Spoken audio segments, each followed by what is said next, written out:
10 years ago in 2014, there was a studio formed by ex-Rareware employees called Playtonic Games that formed. Now, Rare or Rareware, they used to make some classics like Banjo-Kazooie, Donkey Kong Country, Conker's Bad Fur Day, and just tons more. But since that golden age, Rare has moved on to other projects with Xbox. So this studio forming 10 years ago that called themselves Playtonic, that was made up of ex-Rare employees, it really was a big deal because they said very publicly right off the bat that they wanted to make a spiritual successor to Banjo-Kazooie. So they launched actually a Kickstarter page to help fund this project. And well, time flies. Yeah, 10 years ago, I actually do remember donating to this Kickstarter campaign. I think I donated like $30. I believe it was because of me and only me that they were able to end up making that game. And of course, I am definitely kidding when I say that, because this Kickstarter campaign, it actually broke a record for like the fastest growing Kickstarter campaign ever. They raised $1 million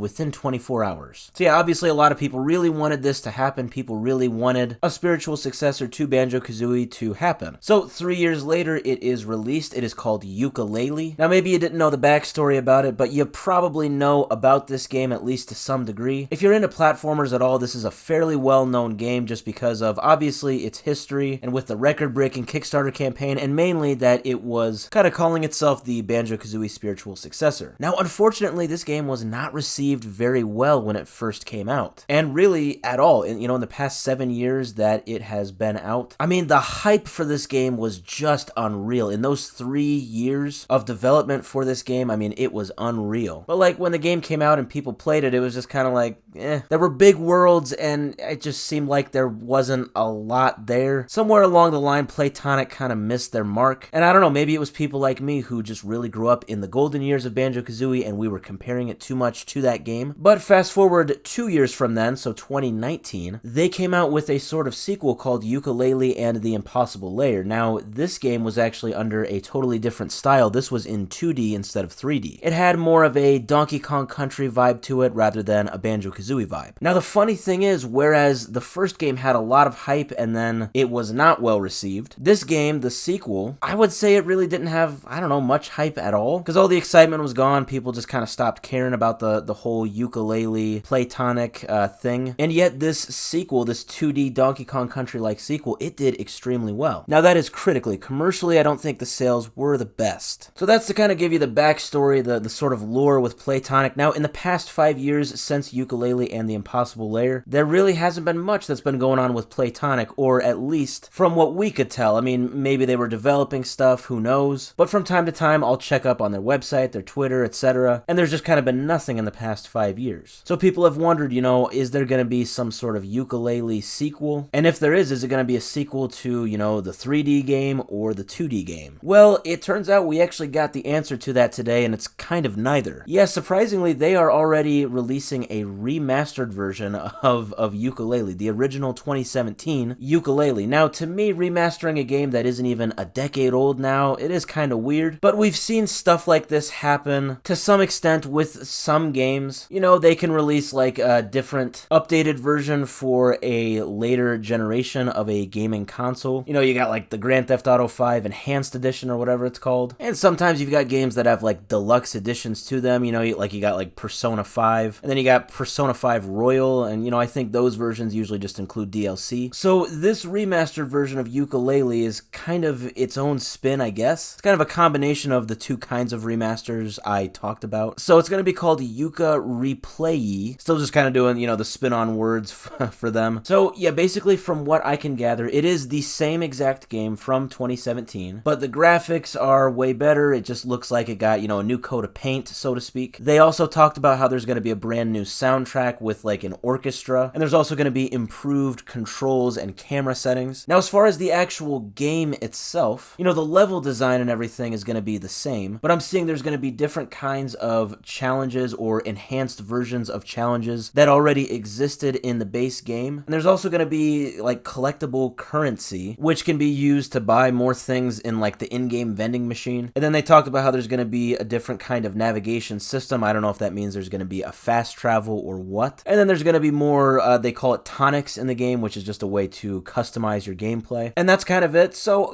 depending on how you look at it, this this could be a good thing or a not so good thing. I don't know. I mean, the thing is, a lot of people had a problem with the game itself, you know, the original base game from 2017. So this remastered version, it's not going to change up, you know, the level design and stuff about the original game that people didn't really like. Like when I first saw this, I thought that that's what it was going to do, but that's not the case here. It's going to be the same game. It's just going to be, you know, better graphics, different controls, and then just kind of extra things thrown in here and there, but that's kind of it. So, I mean, I'm not saying it's like a total L or anything like that. It's just probably not for me. I don't think I'll go out and get it. You know, I think a lot of people like myself who do like Yooka-Laylee and just don't think that the original just lived up to the hype of Banjo-Kazooie. I think a lot of people like that really just want a true sequel to Yooka-Laylee where they improve on it, you know, and they listen to the fans, they change up the level design, they make it more snappy, more compact, less bloated. That to me is what I want from Playtonic, not necessarily a remastered version of the game from 7 years ago that had a ton of hype but didn't really live up to the expectations. But that is just my opinion. I'm sure there are others who are very excited for this. But to me, I don't know, hopefully this means that Playtonic just wants to maybe get a better version of their original game out there first before they work on something else for Yooka-Laylee. Hopefully something like a sequel.